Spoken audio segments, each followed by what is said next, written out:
Good evening, Mr. and Mrs. America and all the ships at sea. Has anyone in this room once taken 8th grade world history? Oh, I would believe that many here right now have done so in their lifetimes. At least if you grew up in the United States, you most likely have. If not in 8th grade, then I also feel it is safe to say that anyone in this room tonight at this very hour has at least, and in the slightest, studied the ancient history of the nation of Egypt at some time.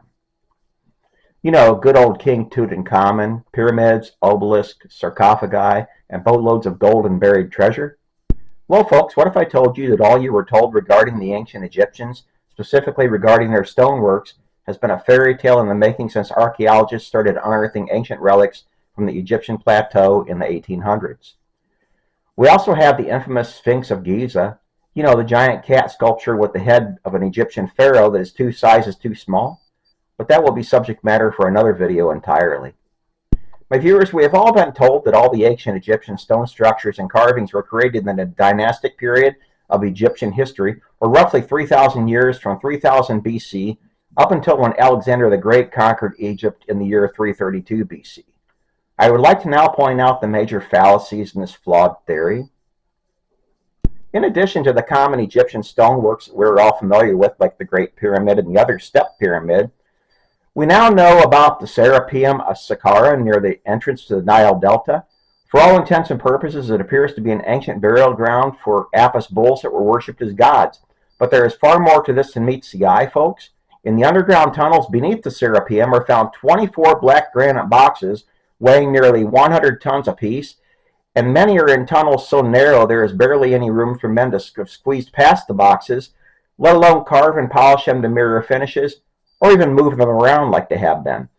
Keep in mind, my dear friends, that the dynastic Egyptians had no tools or other ability to polish these boxes to mirror finishes, or to perfectly square the corners of both inside and outside of these boxes either. None. Yet we are asked to believe that the generation of Egyptians that lived from 3000 BC to 332 BC made these 24 boxes. I don't know what planet you live on, but on Earth, this is impossible. In addition, kids and cousins, we find thousands of bowls and vases made with high precision from ultra-hard stones like diorite and alabaster, and measurable within thousandths of an inch precision on symmetry one to another, and all supposedly created by dynastic Egyptian craftsmen with Bronze Age chisels and wooden mallets.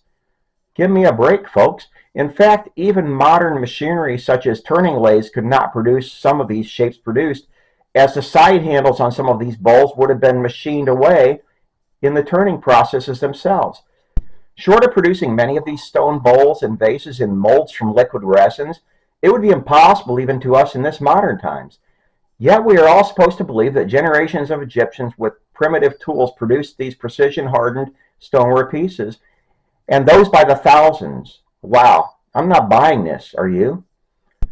Now, to top it all off, my comrades, what bovine fecal matter have we all been fed for as long as we can remember? Well, that would be that humankind has only been on this earth for roughly 6,000 years or so. Yep, that is all. Well, kids and cousins, I'm here to tell you today that this is patently false, and that there were, in fact, more advanced civilizations who lived here longer than 6,000 years ago. There are, in fact, widespread works of precision stonework spread out all across the globe, so it is evident that this advanced civilization lived in more than just Egypt. Machu Picchu in Peru is a site where people lived thousands of years ago and sits high atop a mountain. There are stones placed there that are intricately cut like jigsaw puzzle pieces, and to the degree that a piece of paper cannot be fit between them. This is not ancient stonemasons with hammers and chisels. No, in fact, there are no chisel marks on these stones whatsoever. Sacsayhuaman is a citadel on the northern outskirts of the city of Cusco, Peru, the walls of which defy any modern understanding or comprehension at all. Built to withstand the frequent earthquakes of that geographic region, they are cut or even perhaps poured like liquid concrete to wrap around internal corners of the citadel walls, unlike anything anywhere else, except for ancient Egypt, that is. See, folks, it is apparent at this juncture that this pre-ancient advanced civilization spanned continental divides and shared stone processing techniques that even we, in supposedly advanced modern times, have zero understanding about. The Sacsayhuaman citadel walls are all bulging in appearance, almost as if they were poured concrete into fabric sacks before hardening in place.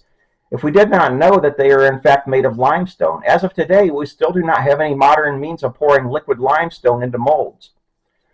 Travel to Gujarat, India, and you will see underground cities carved from the bedrock so ornate that they defy the senses. Again, no chisel marks whatsoever, and details carved so fine that they defy understanding. Again, modern historians have attributed the creation of these temples to Indian peoples of only 1,000 years ago. Really? Then I would like to know what magical tools they had to do the creative works we can see now. At all of these sites, we can easily see machining marks in the surrounding stones, drilled holes, saw-cut marks, grind marks. What electrical devices did these ancient peoples have to make these machining marks in some of the most hardened stones on planet Earth? Even with modern hydraulic and electrically actuated power tools, we would be hard-pressed to create some of the handiwork before our eyes at these ancient sites. Anyone who has watched the mainstream media has seen the popular narrative that humans dwelt in caves, had low sloping foreheads, and carried large wooden clubs around. I think at this juncture, friends and colleagues, we need to throw that as far out the window as we can. For those of us who believe in Jesus as the Christ, we have always known that to be modern mythology, but still many bought into the caveman myth. We now know that there were humans prior to 5,000 years ago who knew how to saw, grind, polish, and machine the hardest stones to create masterworks that still caused the jaw to drop. Needless to say, they were not walking around hunched over, grunting and growling like animals, and they looked nothing like Fred Flintstone or Barney Rubble. So, friends and colleagues, what do we make of all this? Well, I think it is safe to say that science has been perpetuating a fairy tale for centuries now that they want us all to believe without any questions asked. Remember, it was the dynastic Egyptians who created polished precision granite boxes and seamless joints between stones that a razor blade cannot be inserted into. Yeah, right. Good night, my loyal viewers, and sleep well.